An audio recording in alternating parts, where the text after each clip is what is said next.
अस्सलामुअलैकुम, मैं हूं आपका chemistry teacher Ahmad Mustafa from superior college Gujranwala. Today's my topic energetic of bond formation. According to modern theory of chemical bond atom form of bond.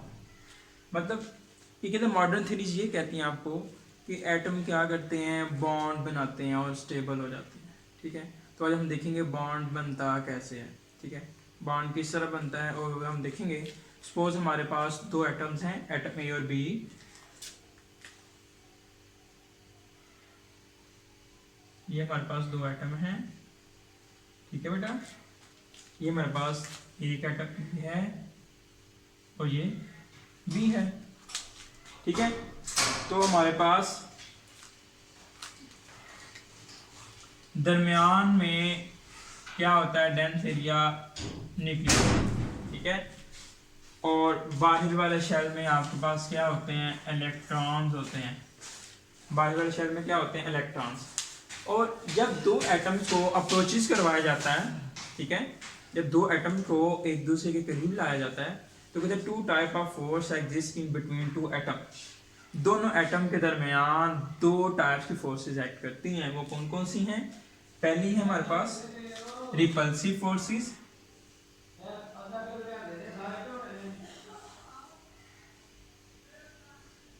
Repulsive forces और दूसरी है हमारे पास attractive forces.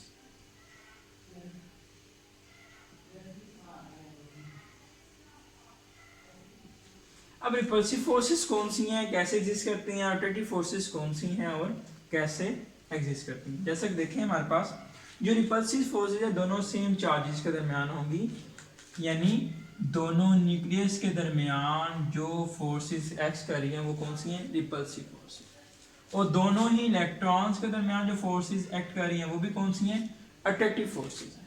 Sorry, repulsive forces हैं, दोनों सेम चार्जेस के दरमियान। इसका मतलब है कि जब रिपल्सिव फोर्सेस ज़्यादा होती है तो आपके जो सिस्टम की जो पोटेंशियल एनर्जी है, पोटेंशियल एनर्जी वो ज़्यादा होती है और आपके जो एटम्स होते हैं वो अनस्टेबल से होते हैं।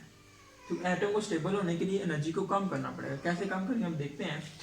कहते हैं एज वेल एज जैसे ही रिपल्सिव फोर्सेस एग्जिस्ट कर रही होती है दोनों एटम के दरमियान, अट्रैक्टिव फोर्सेस भी एग्जिस्ट कर रही होती है। लाइक ऐसे इसका न्यूक्लियस अपने वाले इलेक्ट्रॉन्स को भी अट्रैक्ट करता है और दूसरे वाले जो इलेक्ट्रॉन होता है, दूसरे एटम का जो इलेक्ट्रॉन उसको भी अट्रैक्ट करता है। इसी तरह ये वाला न्यूक्लियस अपने वाले जो है इलेक्ट्रॉन्स को भी अट्रैक्ट करेगा और इसके इसके इलेक्ट्रॉन को भी अट्रैक्ट करेगा। दैट्स व्हाई अट्रैक्टिव फोर्सेस जब डोमिनेट कर जाती हैं, अट्रैक्टिव फोर्सेस क्या कर लेती हैं, डोमिनेट ज़्यादा हो जाती हैं, उनके पोटेंशियल एनर्जी जो होती है वो क्या होती है, कम।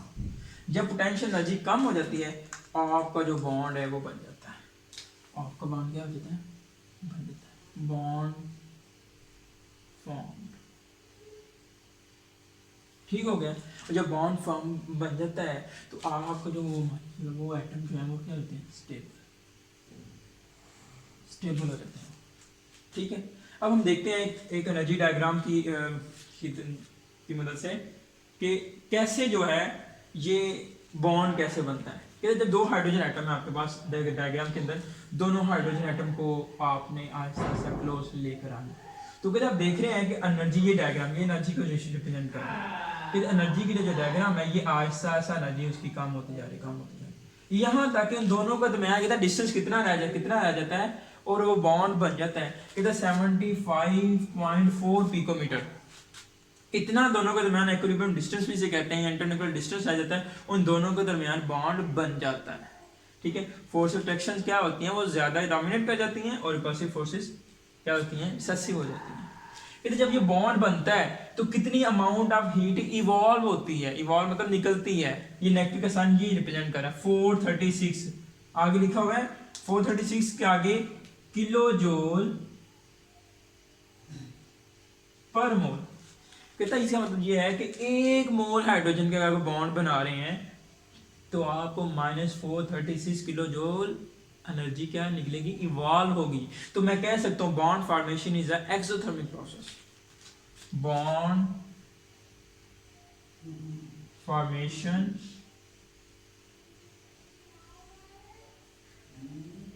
Is exothermic process. ठीक है, इसका मतलब ये भी हो सकता है कि मुझे इस बॉन्ड, ये बॉन्ड बना हुआ है, इस बॉन्ड को तोड़ने के लिए, मतलब बॉन्ड को डिसोसिएट करने के लिए जो हमारे पास बॉन्ड डिसोसिएशन एनर्जी है तो वो कितनी रिक्वायर्ड होनी चाहिए, +4 36 आपने देनी है, गिव करनी है उसको। ठीक है, ये था हमारा आज का टॉपिक, छोटा सा एनर्जेटिक्स ऑफ बॉन्ड फॉर्मेशन।